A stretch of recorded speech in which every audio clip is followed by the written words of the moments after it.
జై హింద్ సోల్జర్స్, బాగున్నారా అందరూ?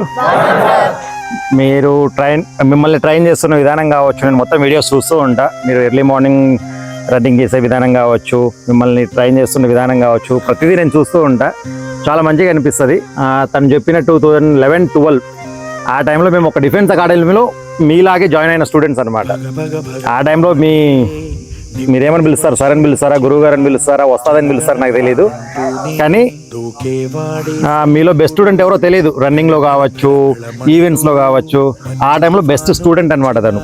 రన్నింగ్ ఎలా కొట్టేవాడు అంటే మేబీ మీతో పాటు ఇప్పుడు కూడా తనకి మేబీ 35 to 35 ఉంటుంది మేబీ దగ్గర మీతో పాటు రన్నింగ్ చేస్తూ ఉంటాడు. కాబట్టి ఆ టైంలో అందరికంటే బెస్ట్ స్టూడెంట్ అనమాట. కానీ మేబీ దేవుడు ఏం తలిచాడో తెలీదు, తనతో పాటు ఉన్న మా అందరికీ జాబ్స్ వచ్చాయి కానీ తను కొట్టలేకపోయాడు. కానీ అదర్వైజ్ మిమ్మల్ని అందరినీ దేశానికి చాలామంది సోల్జర్స్ని ఆయన అందిస్తున్నాడు. మేబీ దానికోసం ఆయన జాబ్ కొట్టలేకపోయాడేమో తెలీదు. ఈచ్ అండ్ ఎవ్రీథింగ్, అది ఆర్మీ కావచ్చు, నేవీ కావచ్చు, ప్రతి దానికి రన్నింగ్ ఎక్కడున్నా ఎక్సలెంట్ కొట్టేవాడు అనమాట. ఎక్సలెంట్ టైమింగ్లో కొట్టేవాడు. అయినా రాలేదు జాబ్. మేబీ ఎందుకు రాలేదు మేము బాధపడేవాళ్ళం. కానీ ఈరోజు ఆయన సోల్జర్ అయి ఉంటే ఒక్కడే అయి ఉండేవాడు. కానీ ఈరోజు ఆయన దగ్గర ఇప్పటికీ 1000 మంది పైన 1500 మంది సోల్జర్స్ని దేశానికి అందించాడు. ఇది చాలా గొప్ప విషయం అన్నమాట. మేబీ దీనికోసం ఆయన సోల్జర్ అవ్వలేదేమో. ఈ 10 years బయట కలుస్తున్నాం కానీ ఏ రోజు కూడా ఇక్కడికి రావడానికి నాకు టైం దొరకలేదు. ఆయన పిలుస్తున్నాడు, ఏదో వస్తున్నా వెళ్ళిపోతున్నా, రావాలి మిమ్మల్ని అందరినీ కలవాలనుకున్నా. మేబీ ఈరోజు ఉందేమో, ఈరోజు వచ్చాను. ఇంకా మీ ట్రైనింగ్ పరంగా తీసుకుంటే బయట మేము డిఫెన్స్ అకాడమీలో జాయిన్ అయినప్పుడు సిచ్యువేషన్ ఎలా ఉండేదిరా అంటే మమ్మల్ని ట్రైన్ చేసే వాళ్ళు ఎవరు ఉండేవాళ్ళు కాదనమాట. ఇలా జాయిన్ అయ్యే వాళ్ళం, ఏదో ఒక 1/2 hour మమ్మల్ని రన్నింగ్ చేయించేసి ఏదో ఎక్సర్సైజ్ చేయించేసే వాళ్ళు వదిలేసేవాళ్ళు. తర్వాత ఎగ్జామ్కి మేమే కూర్చొని చదువుకునే వాళ్ళం. అప్పుడు జాబ్ కొట్టాలనే తపన.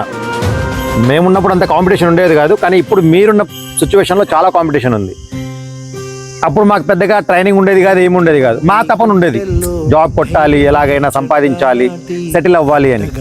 కాబట్టి మా కండిషన్ మీద మా బేసెస్ ఏవైతే ఉన్నాయో, సోర్సెస్ ఏవైతే ఉన్నాయో అవన్నీ తీసుకొని మేము ఏదో జాబ్ కొట్టుకున్నాం. కానీ ఇప్పుడు చాలా కాంపిటీషన్ ఉంది. ఇప్పుడు దేశం మొత్తం మీద తిరిగేసా. 12 సంవత్సరాలు అవుతుంది జాబ్ వచ్చి. ఈ 12 సంవత్సరాల్లో మన ఇండియాలో మొత్తం ఆల్మోస్ట్ ఒక 2 states తప్ప మొత్తం అన్ని స్టేట్లు తిరిగేసా. ఎటువంటి సిచ్యువేషన్స్ ఉన్నాయి దేశంలో అంటే, ఒక కానిస్టేబుల్ జాబ్ కోసం అయినా సరే ఒక జాబ్కి 100-200 మంది కాంపిటీషన్ ఉందన్నమాట. ఒక్క జాబ్కి అంటే ఒక నోటిఫికేషన్ వదిలితే ఒక 20,000 to 25,000 నోటిఫికేషన్. SSC GD మీరు నింపుతుంటారు అప్లికేషన్స్. అది నేవీకి కావచ్చు, ఎయిర్ ఫోర్స్ కావచ్చు, ఆర్మీ కావచ్చు, అగ్నివీర్ కావచ్చు, ఏ జాబ్ వదిలినా కూడా 25,000 పోస్టులు వదిలితే దానికి 25 lakhs అప్లికేషన్స్ వస్తాయన్నమాట. అంత హెవీ కాంపిటీషన్ ఉంది, జాబ్స్ రావట్లేదు. బయట చూస్తున్నా, ఒక్కొక్కటి అకాడమీస్ పెట్టుకుంటున్నారు, అక్కడ ట్రైన్ చేస్తున్నారు. చాలామంది చూస్తూ ఉంటా. ఎందుకంటే ఆల్మోస్ట్ ఇండియా వైడ్గా ఇప్పుడు ఫ్రెండ్స్ చాలామంది ఉన్నారు. 3 చోట్ల పోస్టింగ్ వెళ్ళా, అక్కడ నుంచి ఫ్రెండ్స్ ఉంటారు ప్రతి స్టేట్ నుంచి. అక్కడ జరిగేటివి తెలుస్తూ ఉంటాయి. ఇంకా ఓబ్లేష్ అయితే నాకు ఫ్రెండే కాబట్టి తను చేస్తున్నది చూస్తూ ఉంటా. మిమ్మల్ని ట్రైన్ చేస్తున్న విధానం ఇక్కడ స్పెసిఫిక్గా మీరు బయట ట్రైన్ చేస్తే మీకు ఒకవేళ ఉద్యోగం వచ్చినా కూడా బై లక్ కావచ్చు, మీరు కష్టపడిన విధానానికి కావచ్చు. లక్ అంటూ ఏముండదు ఇందులో అయితే లక్ అంటూ ఏముండదు. ఒకటి ట్రైన్ అవ్వాలి, కష్టపడాలి, ఉద్యోగం తెచ్చుకోవాలి. లక్ బయట దాంట్లో ఉంటుంది. మనం చదువుకొని ఏదైనా బయట సివిల్ జాబ్స్ కొడతాం కదా, అందులో లక్ ఉంటుంది. ఆర్మీలో లక్ ఉండదు. ఆర్మీలో లక్ అనే ఈ పారామిలిటరీ ఫోర్సెస్ కావచ్చు, ఆర్మీ కావచ్చు, నేవీ కావచ్చు, ఎయిర్ ఫోర్స్ కావచ్చు, లక్ అనేది ఉండదు. ట్రైన్ మనం సొంతంగా తయారు చేసుకున్నా, లేదనుకుంటే ఇలాంటి డిఫెన్స్ అకాడమీలో జాయిన్ అయ్యి తయారు చేసుకున్నా లక్ అనేది అస్సలు 1% ఉండదు. Only trained. దాని బేసిస్ మీదనే దీంట్లో ఉద్యోగాలు వస్తాయి.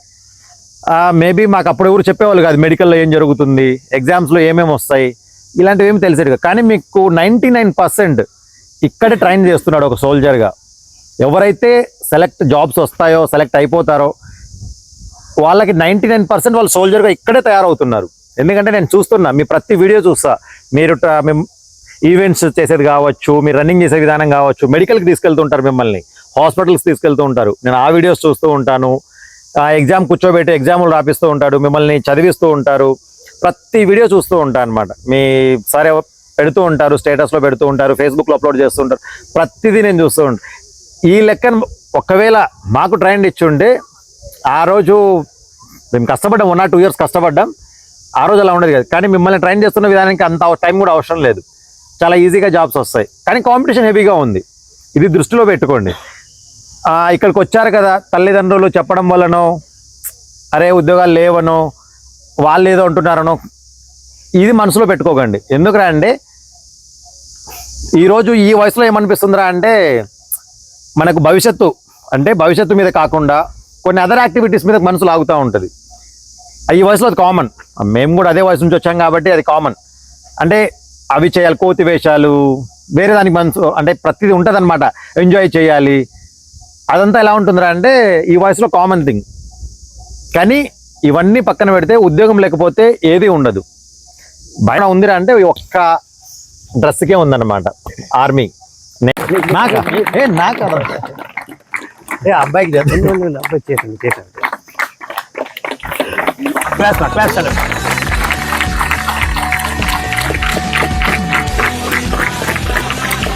Okay, thank you. ప్రతి ఒక్కటి ఈ ఏదైతే చెప్పాడో అమూల్యమైన ప్రతి ఒక్క పాయింట్ మాకు గుర్తించండి. అర్థమైనా? Love you. మీ తల్లిదండ్రులు సగర్వంగా దేశమంతా తిప్పుతారని మనస్ఫూర్తిగా ఆశిస్తున్నా, మనస్ఫూర్తిగా నేను కోరుకుంటున్నా. ఖచ్చితంగా దేశాన్ని మొత్తం తిప్పుతారు లేదా సోల్జర్స్? దేశాన్ని తిప్పాలి మొత్తం. మీ తల్లిదండ్రులకి ఊరు నుంచి ఢిల్లీ వరకు తీసుకెళ్ళాలి. Okay, love you. Thank you. జై హింద్. Thank you.